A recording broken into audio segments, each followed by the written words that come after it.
Good evening, folks. It's Diamond with the Oppenheimer Ranch Project and Magnetic Reversal News. Bringing you the Gran Sole Minimum Update Tuesday, October 6th, 10:30 p.m. Mountain Time 2020. The GFS model showing snow through the Rockies by mid-October. Not only that, coldest end to September in over 40 years in Georgia. But the big story, Delta becomes the 9th hurricane of the 2020 Atlantic season, forecast to strike Cancun, then the U.S. Gulf Coast. Keep calm. It's boom time. Delta intensifies into Category 4 hurricane set to aim towards the Gulf Coast. As of 3 hours ago, top sustained winds at 145 miles per hour. The newest update number 10, has brought that back down to 130 in Cat 3. Good news, but it will re-intensify, and we'll get to the models. Let's hear what the mainstream has to say. Exploded into a Category 4 storm that's heading for the Gulf Coast. NBC News meteorologist Bill Caron's joining me now. Bill, you're back with more hurricane news. This one got strong really fast. Where is it heading along the Gulf Coast, and when do you expect it to hit land? Yeah, great to see you, Allison. And I think the Tuesday shirt should be mandatory NBC News gear for every Tuesday, every employee. I think that would just go over very well. It'd be like the hottest selling item like we'd ever have. All right, yeah, we'll give you the patent rights too. All right, so let's get into this. Now, it's unbelievable that we're on our 25th named storm of the season. And it's not just that we've had 25 named storms. You know, sometimes they're out in the Atlantic and they're, harmful and kind of floating around, only bothering the shipping lanes. But all of the ones that are going to go in red here have made landfall in the U.S. So it's just been like one after another. We've had 9 landfalls on the U.S. mainland, and Delta will eventually be our 10th. So let's get into this storm. And as Allison mentioned, it rapidly intensified. The warmest water on almost the entire planet is located in the Western Caribbean, just off the coast of Mexico and south of Cuba. And this is where this time of year storms can blow up in a hurry. This one has done exactly that. Now a Category 4 major hurricane, still moving pretty quickly. It's a small, compact storm. The small storms can get really intense quickly, but they can also weaken quickly. But unfortunately, there's nothing to stop it really from getting, any weaker. It is our prediction that this baby is going to slam Cancun Wednesday morning. So we're going to be keeping a close eye on that. Give them a thumbs up here for the reporting. And thanks for watching, guys. Here is the current update. Hurricane Delta Advisory 10 downgraded, maximum sustained winds to 130 miles per hour, down from 145 just a few hours ago. Pressure is up 5 millibars. It was at 955, I think, now at 960. But this is going to be in very warm waters as it moves through the Gulf here. So take heed. Here is the current Advisory 10 track. The size of the storm, hazardous conditions can occur outside of this cone. But the newest update showing major hurricane, major. That is Cat 3 all the way through. Tropical storm in central Mississippi, and then a tropical depression in Tennessee. So that is the current cone of forecast. And the key message for Hurricane Delta Advisory 10 coming at 10 p.m. Tuesday, October 6th. Life-threatening storm surge and potentially catastrophic wind damage are expected within portions of the northern Yucatan Peninsula of Mexico beginning tonight. You heard it. All preparations to protect life and property should be rushed into completion now. Heavy rainfall will affect portions of the Cayman Islands, western Cuba, and northern Yucatan Peninsula through midweek. This rainfall could lead to significant flash flooding and mudslides. The potential for heavy rain, flash floods, and possible minor river flooding will increase across portions of the central Gulf Coast, Tennessee Valley, and southeastern U.S. as Delta moves inland later this week. Landfall Friday. We're sticking with it. There is an increasing likelihood of life-threatening storm surge and dangerous hurricane-force winds, especially along the coasts of Louisiana and Mississippi. Beginning on Friday, residents in these areas should ensure they have their hurricane plans in place and follow advice given to them by local officials. Storm surge and hurricane watches will likely be issued for portions of the northern Gulf Coast by midday Wednesday. Now, moving on. And our prayers go out to everyone on the Gulf Coast. We're going to be covering this as it happens. So we still have Wednesday, Thursday, and Friday for landfall, 3 days to watch the models and to predict with more accuracy exactly what's going to happen someday Friday afternoon. Coldest end of September in over 40 years in Atlanta. Hello. From September 15th, 2020 through the end of the month, Atlanta's average high temperature was just over 75 degrees. The last time we had an average high that cool was back in 1979. Very similar time, the end of a solar cycle and the beginning of another one. Right in the solar minimum.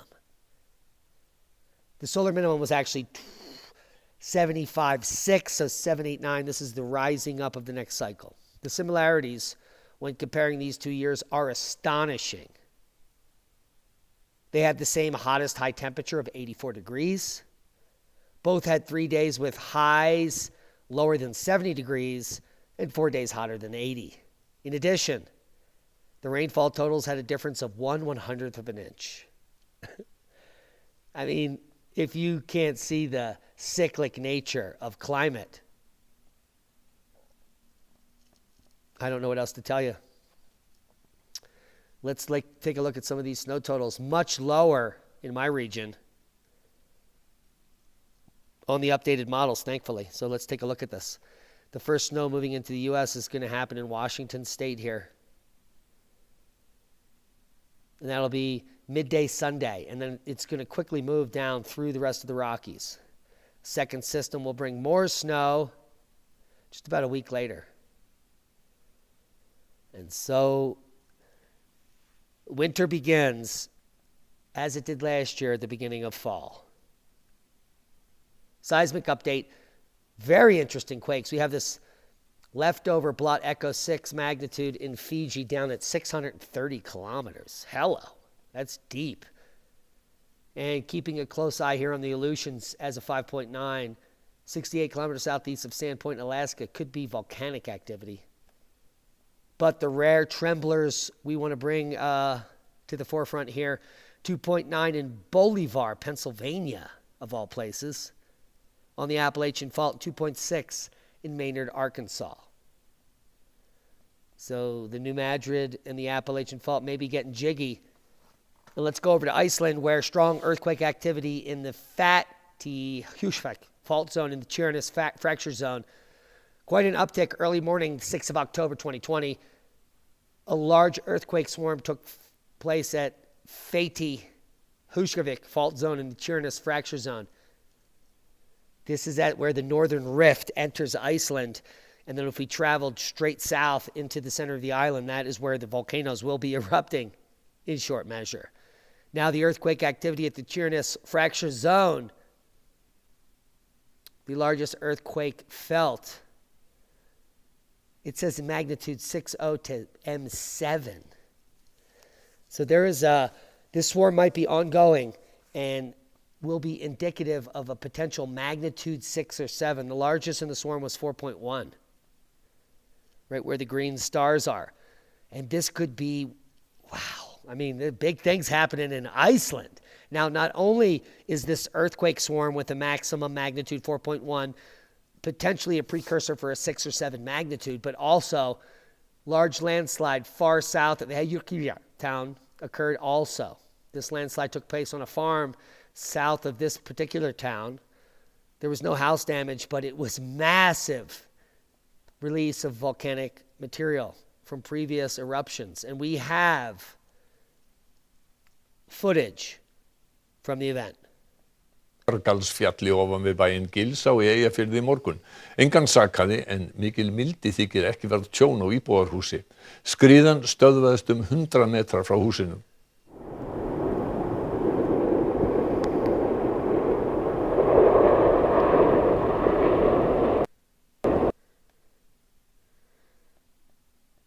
Isn't that crazy? Right when it gets good, I screw it all up.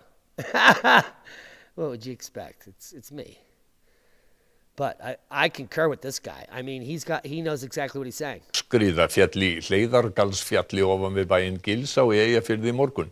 Engan sakaði en mikil mildi þykir ekki verða tjón á íbúðarhúsi. Skriðan stöðvaðist 100 metrar frá húsinu. I mean, I concur.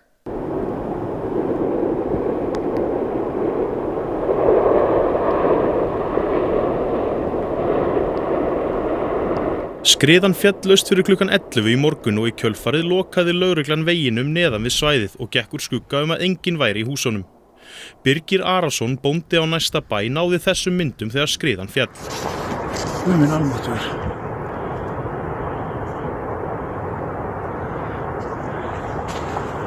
Þetta þarf að fara niður í Gilsá.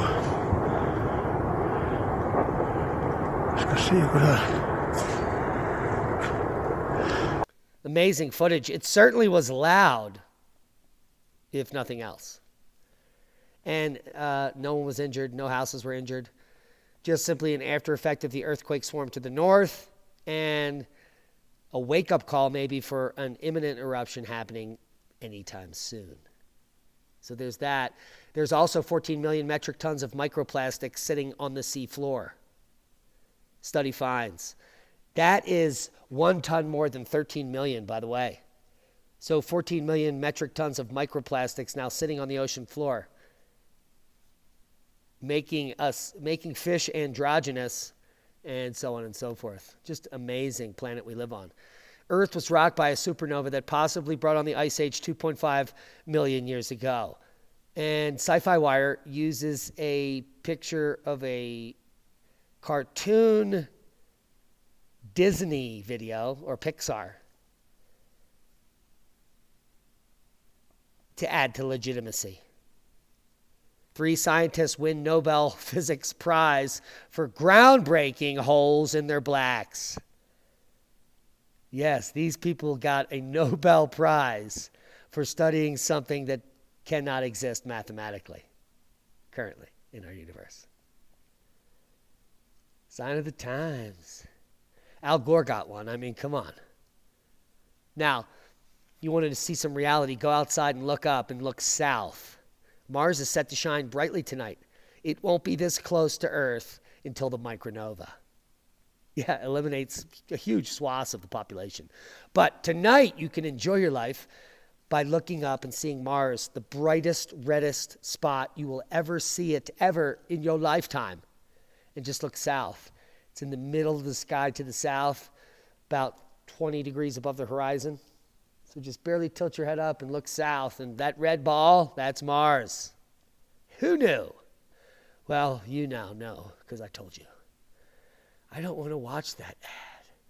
Now, Mars is set to be relatively close, just 38.6 million miles away, rising in the sky over Cleveland at 7:36 p.m. It's already over Pagosa at around 10 p.m. Hello. The planet won't be this close to Earth again for another 15 years. NASA says that Mars will reach its highest point in the sky around midnight. So you have plenty of time. Get out there and look up. And that's a boom to knowledge and to just breaking free and learning something and connecting with the universe you live in. Hope you got something out of the video. Proper prior planning prevents piss poor performance. Times are changing, and we're reporting on them. We have a major hurricane about to make landfall on the Gulf Coast, probably Friday afternoon. Cat 3, my opinion, just west of New Orleans, like we said. And we're still sticking with it. Be safe. We love you. Subscribe to the channel if you haven't. Share this with like-minded people. Oh, and click one of the boxes showing up around you for more knowledge. Be safe. And that's a boom.